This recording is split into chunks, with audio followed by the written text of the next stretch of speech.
নমস্কার বন্ধুরা, যদি আপনাদের কাছে গাড়ি থাকে অথবা যদি আপনাদের কাছে বাইক থাকে তো সেক্ষেত্রে কেন্দ্রের মোদী সরকারের তরফ থেকে আপনাদের জন্য কিন্তু একটা দারুণ সুখবর। হ্যাঁ বন্ধুরা, পথ দুর্ঘটনাতে এবার থেকে আপনি যদি আহত হন তাহলে সেক্ষেত্রে আপনি পেয়ে যাবেন মোটা টাকা। দুর্দান্ত প্রকল্প চালু করতে চলেছে মোদী সরকার। তো সেক্ষেত্রে আপনি টাকা কিভাবে পাবেন, অর্থাৎ দুর্ঘটনায় আহত হলে কি আপনি টাকা পাবেন, তাকে কি গল্প রয়েছে, সমস্ত কিছু বিস্তারিত জানতে ভিডিওটি সম্পূর্ণ দেখতে থাকুন। এবং ভিডিওটি শুরু করার পূর্বে আপনাদের কাছে গাড়ি রয়েছে নাকি বাইক রয়েছে এবং কোন কোম্পানির গাড়ি অথবা বাইক রয়েছে কমেন্ট বক্সে জানাতে কিন্তু একদমই ভুলবেন না। হ্যাঁ বন্ধুরা, এবার থেকে পথ দুর্ঘটনায় আহতদের চিকিৎসার জন্য নয়া প্রকল্প আনার পথে চলেছে কেন্দ্রের নরেন্দ্র মোদী সরকার। কেউ যদি পথ দুর্ঘটনায় আহত হয় তাহলে সেক্ষেত্রে তার যে চিকিৎসা 1 সপ্তাহ ধরে চালাবে কেন্দ্র সরকার এবং চিকিৎসার বাবদ খরচ করবে প্রায় 1.5 লক্ষ টাকা পর্যন্ত খরচ করা হবে এই প্রকল্পের আওতাতে। অর্থাৎ কেউ যদি পথ দুর্ঘটনায় আহত হয় তাহলে সেক্ষেত্রে কেন্দ্র সরকার বিনা খরচায়, অর্থাৎ যার অ্যাক্সিডেন্ট হয়েছে তার কোনো খরচা লাগবে না, বিনা খরচাতে তার 1 সপ্তাহ চিকিৎসা চালাবে এবং চিকিৎসার বাবদ সর্বোচ্চ 1.5 লক্ষ টাকা খরচ করবে কেন্দ্র সরকার। তবে এই যে টাকাটি রয়েছে 1.5 লক্ষ টাকা বা তার চিকিৎসা করতে যত টাকা খরচা হবে সেই টাকা কিন্তু ওই আহত ব্যক্তির হাতে দেওয়া হবে না। পুরো যে প্রক্রিয়াটি রয়েছে সেই সমস্ত কিছু হবে ক্যাশলেস, অর্থাৎ নগদহীন প্রক্রিয়াতে। চলতি বছরের মার্চ মাসের মধ্যে এই নয়া প্রকল্পের সূচনা হবে বলে ইতিমধ্যে জানিয়ে দিয়েছেন কেন্দ্রীয় সড়ক এবং পরিবহন মন্ত্রী নীতিন গডকরি। এই পথ দুর্ঘটনা রুখতে একাধিক পদক্ষেপ করেছে কেন্দ্রীয় সরকার। গাড়ি চালকদের যাতে বেশিক্ষণ খাটতে না হয়, ক্লান্তি অবসন্নতা যাতে তাদের কাবু করে না ফেলে, তার জন্য নীতি নির্ধারণ করার প্রক্রিয়া ইতিমধ্যে শুরু হয়েছে।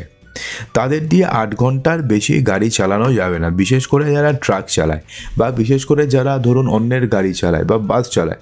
তো সেই সমস্ত বাসের ড্রাইভারদের যাতে 8 ঘন্টার বেশি কাজ করতে না হয় বা 8 ঘন্টার বেশি যাতে একটানা ড্রাইভিং করতে না হয়, সেই কারণে বা সেটা নিয়েও কিন্তু একটা নির্দিষ্ট নিয়ম শুরু হতে চলেছে। এর জন্য আধার নম্বর সম্বলিত নয়া একটি প্রযুক্তি আনা হবে যাতে চালকরা কত ঘন্টা গাড়ি চালিয়েছেন তা বোঝা সম্ভব হয়। অর্থাৎ একটা চালক কত ঘন্টা গাড়ি চালিয়েছেন সেটা বোঝার জন্য একটা নতুন আধার সম্বলিত নয়া প্রযুক্তি আনা হচ্ছে। এবং এর পাশাপাশি কি বলা হয়েছে, দুর্ঘটনা ঘটলে সঙ্গে সঙ্গে চিকিৎসা পরিষেবা প্রদানও সরকারের লক্ষ্য, তাই নয়া প্রকল্প আনা হচ্ছে।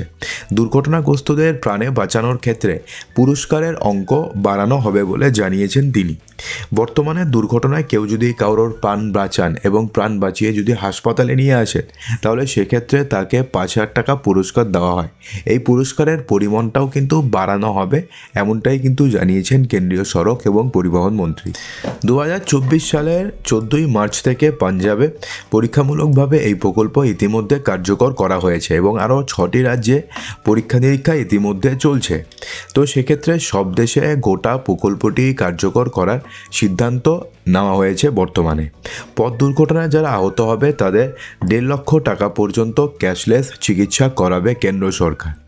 এবং পথ দুর্ঘটনায় কেউ যদি মৃত্যু হয় বা হিট অ্যান্ড রান কেসে যদি কারোর মৃত্যু হয় সেক্ষেত্রে তার পরিবারকে 2 লক্ষ টাকা আর্থিক সাহায্য দেওয়া হবে। এবং এই টোটাল কাজটি করবে হচ্ছে ন্যাশনাল হেলথ অথরিটি, অর্থাৎ এনএইচএ এই পুরো প্রকল্পটি কার্যকর করবে।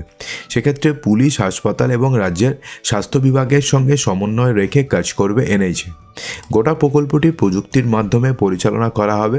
সড়ক পরিবহন মন্ত্রকের কাছে দুর্ঘটনার রিপোর্ট থাকবে চিকিৎসা খাতে লেনদেনের তথ্য, অর্থাৎ সড়ক পরিবহন মন্ত্রকের কাছে দুর্ঘটনার সমস্ত রিপোর্ট থাকবে এবং থাকবে হচ্ছে চিকিৎসা খাতে লেনদেনের তথ্য।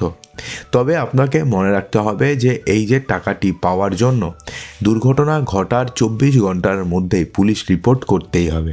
অর্থাৎ যখন দুর্ঘটনাটি ঘটেছে ঠিক তার 24 ঘন্টার মধ্যে যাতে পুলিশ রিপোর্ট হয়, অর্থাৎ থানায় যাতে রিপোর্ট হয়ে যায় সেই ব্যাপারেও কিন্তু নিশ্চয়তা থাকতে হবে।